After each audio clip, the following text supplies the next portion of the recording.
$750. That's what Richard Turner thought 12 months of my life was worth. 12 months of arriving before sunrise and leaving after dark. 12 months of missed family dinners and canceled vacations. 12 months of making him look like a genius while he collected bonuses that could have bought a luxury car. He announced it in the all-hands meeting. 43 people in that conference room. Everyone watching. Everyone listening. And for James, who's done solid work this year, we're awarding a $750 year-end bonus. The room went silent. That kind of silence where you can hear people breathing. I stood up, slow, deliberate, looked him right in the eye. "That's insulting," I said. My voice was calm, steady. But it cut through that silence like a blade. Richard's face went red. He slammed his laptop shut so hard the sound echoed off the walls. "You're ungrateful," he screamed. Spit flying from his mouth, veins bulging in his neck, and the VP of Operations, Daniel Crawford, was sitting right next to him, watching, taking it all in. 48 hours after that meeting, I had 7 different job offers sitting in my inbox.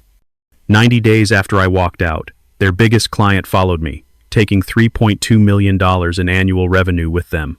The CEO called me personally, offered me triple my previous salary to come back. I laughed, and I hung up. This is the story of how a $750 bonus destroyed a company. Before we dive deeper, let us know in the comments where you're watching from. We'd love to hear from you. And don't forget to hit that subscribe button so you never miss any of our upcoming videos. My name is James Whitfield. I'm 49 years old. I've spent the last 27 years in industrial automation and control systems. I'm one of maybe 200 people in North America who truly understands advanced programmable logic controller architecture at the level I do. It's specialized knowledge that takes decades to acquire. You can't learn it from a textbook. I joined Turner Industrial Solutions 11 years ago. Richard Turner had inherited the company from his father and was trying to modernize it. The problem was Richard knew nothing about control systems. He knew sales. He knew how to close deals. But when clients asked technical questions, he couldn't answer. That's where I came in. Richard promised that if I helped him build the technical side, I'd be rewarded proportionally to the growth I generated. I believed him. The first year, I rebuilt their entire technical approach. Within 18 months, our project success rate went from 55% to 92%. By year 3, I was bringing in major clients myself, contracts ranging from $200,000 to $2.5 million. The revenue growth was dramatic. When I joined, they were doing $3.8 million in annual revenue with 15% profit margins. By year 5, we hit $12.4 million with 32% margins. By year 8, $21.6 million with margins still above 30%. That growth was directly tied to the technical credibility I'd established. But around year 6, Richard began treating my contributions as expected rather than exceptional. My salary increased modestly each year, basic cost of living adjustments, but nothing reflecting the actual value I was generating. Meanwhile, Richard was buying a vacation home in Colorado, upgrading to a Range Rover, taking European vacations. Year 10 was when everything crystallized. We closed the biggest contract in company history, $4.7 million control system implementation for an automotive manufacturing facility. I led the technical design, worked 70 to 80-hour weeks for the first 6 months. The client specifically told Richard they were awarding us the contract because of my reputation. The project execution was brutal. I spent 9 months essentially living at the client's facility, 100-hour weeks during critical commissioning phases. I missed my daughter's college graduation. I missed my father's 75th birthday. But we delivered. On time, on budget. The system worked flawlessly from day one. Richard stood at the ribbon-cutting ceremony accepting accolades for a system he couldn't have programmed a single line of code for. I wasn't invited. Too busy starting work on our next project. 3 months after that $4.7 million project completed successfully, we had our annual year-end meeting, December 19th, the Friday before Christmas week. Richard started with the financial overview. $24.3 million in revenue for the year, 34% profit margins. Our best year in company history. He showed graphs demonstrating growth. This was his victory, his achievement. Then he moved into individual recognition. Support staff got bonuses ranging from $500 to $1,200. Department managers got $2,000 to $4,000. He saved the engineering team for last. Junior engineers got around $1,500 each. Mid-level engineers got $2,500 to $3,000. Then he got to me. "And James," he said, still smiling, "who's been with us for 11 years now? Who's done solid work throughout this period? Who contributed significantly to our automotive project this year?" For James, we're awarding a $750 year-end bonus. The room went completely silent. I saw people glance at each other, saw jaws literally drop, because everyone there knew what I'd done that year. Junior engineers with 2 years of experience got $1,500, mid-level engineers got $3,000, and I got $750. I didn't plan what happened next. I just stood up. The chair scraped against the floor. Everyone turned to look at me. "That's insulting," I said. My voice was calm. "Level. 11 years of building your technical capabilities. 11 years of bringing in your major clients. 11 years of working 80-hour weeks while you collect bonuses that could buy luxury cars. And you think $750 is appropriate recognition for the year I just gave you." Richard's face went red. "James, this isn't the time or place.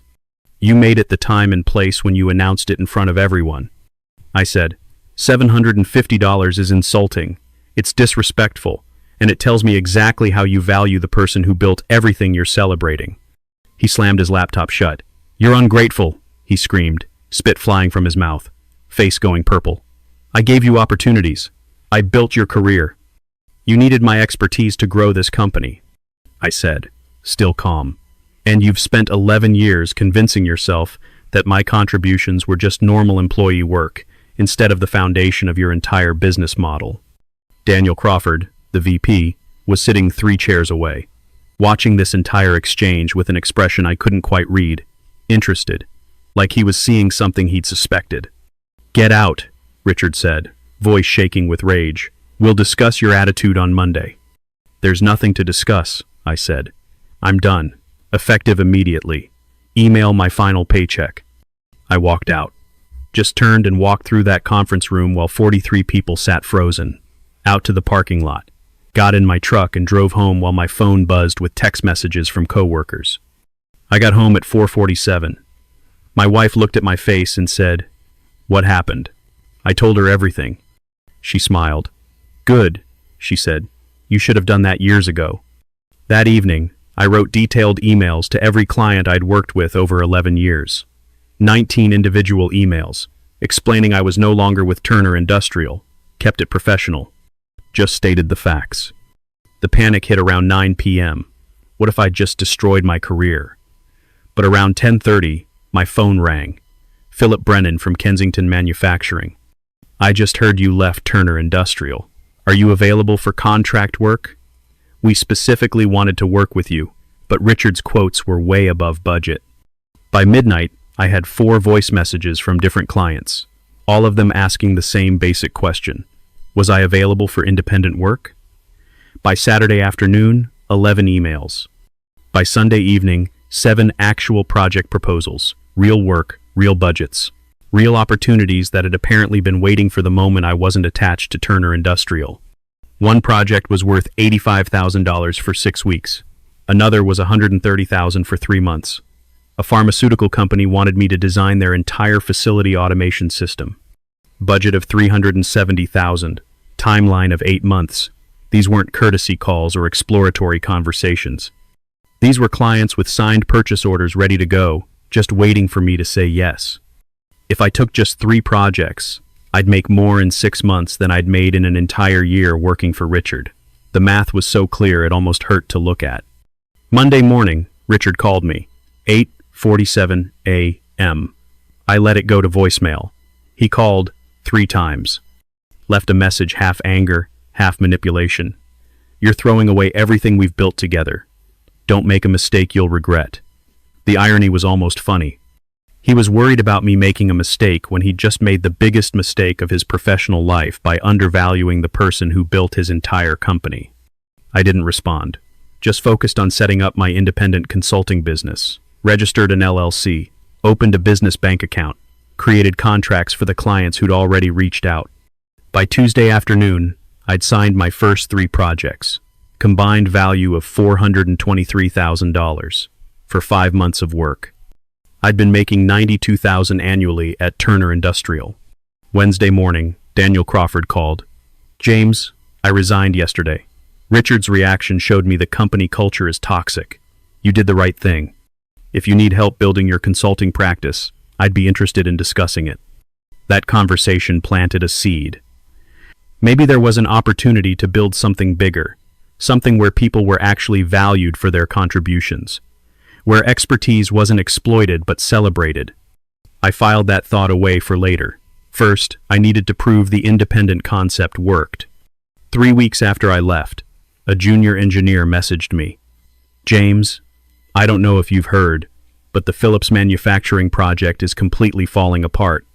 The control system you designed works fine, but the customization work the client requested after you left, nobody here knows how to do it. Richard's trying to figure it out himself and making it worse. The client is threatening to pull the contract and demand a full refund." Philips Manufacturing pulled the contract, demanded a $340,000 refund for non-performance. Richard fought it, took it to arbitration, lost completely. Richard fought it, lost. Total cost was around $418,000. That was the first domino. The pharmaceutical client I'd worked with called Richard about a $2.2 million expansion project. They specifically asked for me. Richard said I wasn't available but sent 2 mid-level engineers who couldn't answer basic questions. The client politely ended the meeting. 3 days later, they called me directly.